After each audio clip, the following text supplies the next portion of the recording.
La libertad es el don más preciado que la naturaleza nos ha dado. Y por la libertad vale la pena perder hasta la vida. A partir de ese momento, todos aquellos elementos que contravengan al decreto ley tienen que andar con su testamento bajo el brazo, porque vamos a ser taxativos, no va a haber perdón. ¡Que viva la democracia! ¡Que viva! ¡Que viva nuestro voto!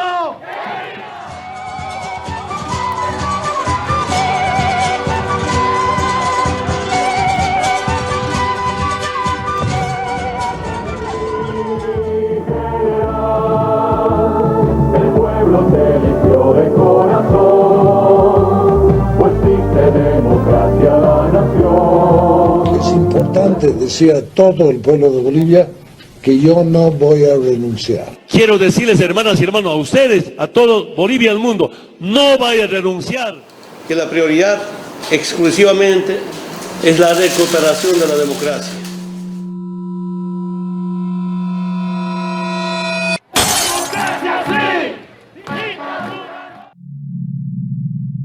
¿Por qué la democracia es un producto heredado de las dictaduras militares del siglo pasado?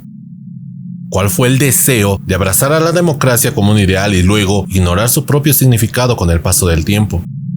¿Es un buen dictador mejor que una débil democracia? Inicio este relato con estas preguntas porque es necesario preguntarse ¿qué tanto vale un régimen democrático por aquella ilusión que llamamos libertad? Y, más importante aún, ¿qué tan necesario es un sistema democrático cuando los intereses económicos van por delante? Entiendo y reconozco que la palabra democracia está muy cargada de emoción y nostalgia, sobre todo por parte de nuestros padres y abuelos que tuvieron la fortuna o mala suerte, según la perspectiva con la que se mire, de vivir esa transición de gobiernos militares a gobiernos denominados democráticos. Es por ello que necesito que veas este documental con la mente abierta y con la posibilidad de desmitificar el valor de la democracia como un ideal. La idea inicial era relatar este documental desde el gobierno de Hugo Banzer Suárez en 1971, pero es necesario partir desde mucho más antes, concretamente cuando el país vería una de sus más grandes transformaciones. Viajemos al 9 de abril de 1952.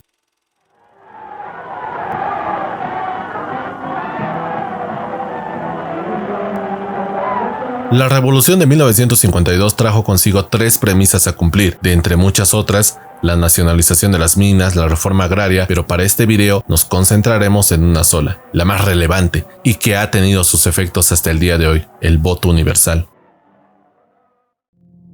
Junto con las reformas implementadas por el MNR, este nuevo sistema democrático creó una base de apoyo popular sustancial para el partido. Campesinos, obreros, mineros, entre otros sectores excluidos de la participación política hasta ese entonces, vieron en la figura de Víctor Paz Estenssoro ese líder revolucionario que les dotó de una voz propia, lo cual fue fundamental para que el partido pudiera mantenerse en el poder durante un periodo prolongado. Estamos hablando de casi 12 años de aparente democracia. ¿Te suena familiar?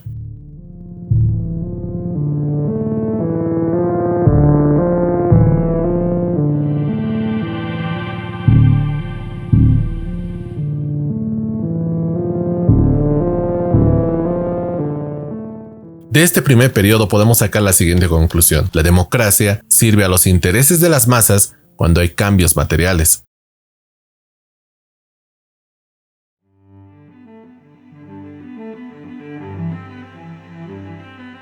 En política hay una frase muy interesante que dicta: primero eres poder y luego eres gobierno. Esto se debe a que antes de ocupar los cargos públicos y tener las responsabilidades administrativas en el gobierno, debes tener la suficiente capacidad de influencia para hacer los cambios necesarios que, en consecuencia, te llevarán al gobierno. Esto es muy importante porque nos va a ir adelantando las terribles consecuencias que sufrirá la democracia en el futuro. Después de la revolución, el MNR se convirtió en el gobierno oficial, pero ya poseía el poder mucho más antes de ocupar formalmente el gobierno. Esto con el apoyo en las calles de los sectores populares que buscaban un cambio real en sus condiciones materiales. La idea era tener un Estado fuerte, ser ese motor que dotara de todas las necesidades y urgencias que requería el pueblo que se habían planteado como génesis de la revolución. Para ello, era necesario primero ampliar el sector público para cubrir estas demandas. Sin embargo, esto derivó en que el gobierno del MNR se convirtiera poco a poco en una maquinaria clientelista construida sobre un sistema prebendal y costoso. Vuelvo a lanzar la pregunta, ¿te suena familiar? Algunos vienen a gritar, si no gritan Lucho, van a perder su trabajo. Griten Lucho, Lucho para no perder su trabajo. Cambiemos el rosa por el azul y parece que la situación puede ser la misma. No, se equivocan. Cuidado, van a perder su trabajo. La expansión del sector público junto con la práctica del clientelismo y el sistema prebendal comenzó a tener un costo económico. La eficiencia en la administración pública se vio comprometida y la carga para el erario público creció. Estas prácticas, aunque sirvieron para consolidar el poder del MNR en el corto plazo, tuvieron consecuencias negativas a largo plazo, tanto en términos de la eficiencia de la administración pública como en la percepción de la ciudadanía sobre la integridad y la eficacia del gobierno. Poco a poco, el poder de las calles va cayendo y en consecuencia el apoyo popular ya no es el mismo. Ahora quiero retomar una de las primeras preguntas que lancé al inicio del video. ¿Qué tan necesario es un sistema democrático cuando los intereses económicos van por delante?